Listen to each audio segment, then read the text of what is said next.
നമസ്കാരം. ഗർഭിണിയായ 13 വയസ്സുകാരി തന്റെ ഗർഭത്തിന് ഉത്തരവാദി 10 വയസ്സുകാരനാണെന്നും വെളിപ്പെടുത്തിയത് ആളുകൾ ഒരു ഞെട്ടലോടെയാണ് ശ്രവിച്ചത്. ഗർഭം അലസിപ്പിക്കാൻ പക്ഷേ പെൺകുട്ടി തയ്യാറായില്ല. ഗർഭത്തിന്റെ ഉത്തരവാദിത്വം ഏറ്റെടുത്ത് 10 വയസ്സുകാരനും എത്തിയതോടെ പെൺകുട്ടിയെ പ്രസവത്തിനായി ആശുപത്രിയിൽ പ്രവേശിപ്പിക്കുകയായിരുന്നു.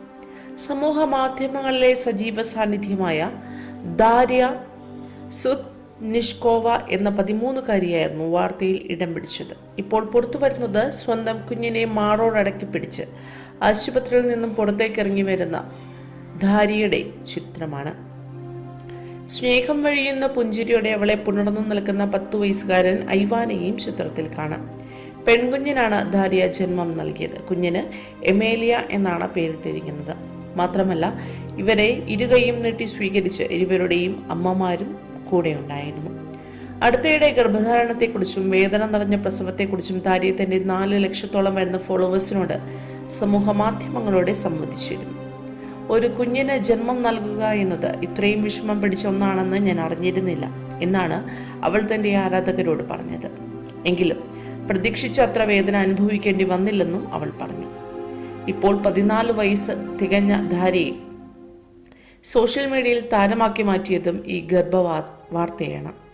10 വയസ്സുകാരനായ കാമുകൻ ഐവാനാണ് തന്റെ കുഞ്ഞിന്റെ പിതാവെന്ന് വെളിപ്പെടുത്തിയതിനു തൊട്ടു പിന്നാലെ ദേശീയ ചാനലുകളിലും ധാരിയ പ്രത്യക്ഷപ്പെട്ടിരുന്നു.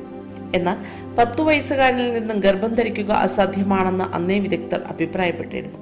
പിന്നീട് തന്റെ നാടായ ഷെൽസ്നോ കൊർസിൽ വെച്ച് 16-കാരനായ ഒരു ആൺകുട്ടി തന്നെ ബലാത്സംഗം ചെയ്തിരുന്നു എന്ന് ധാരിയ വെളിപ്പെടുത്തിയിരുന്നു.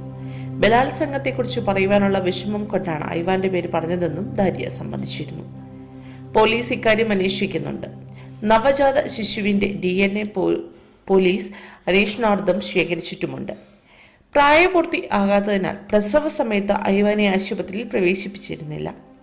16 വയസ്സാകുമ്പോൾ ഐവാൻ കുഞ്ഞിന്റെ പിതൃത്വം ഏറ്റെടുക്കുമെന്നാണ് അന്ന് ധാരിയ പറഞ്ഞത്. എന്നാൽ ഇനിയുള്ള തങ്ങളുടെ ബന്ധം എങ്ങനെ പോകുമെന്നതിനെ ആശ്രയിച്ചായിരിക്കും എല്ലാമെന്നും അവൾ പറഞ്ഞിരുന്നു. എന്തായാലും കുഞ്ഞിനെ പരിപാലിക്കാനായി സ്കൂൾ പഠനം താൽക്കാലികമായി ഉപേക്ഷിക്കാനാണ് ധാരിയുടെ തീരുമാനം. ധാരിയുടെ മാതാവായ എലേനയായിരിക്കും കുഞ്ഞിന്റെ രക്ഷകർത്താവ്. കൂടുതൽ വാർത്തകൾക്കായി ഈ ചാനൽ സബ്സ്ക്രൈബ് ചെയ്യുക.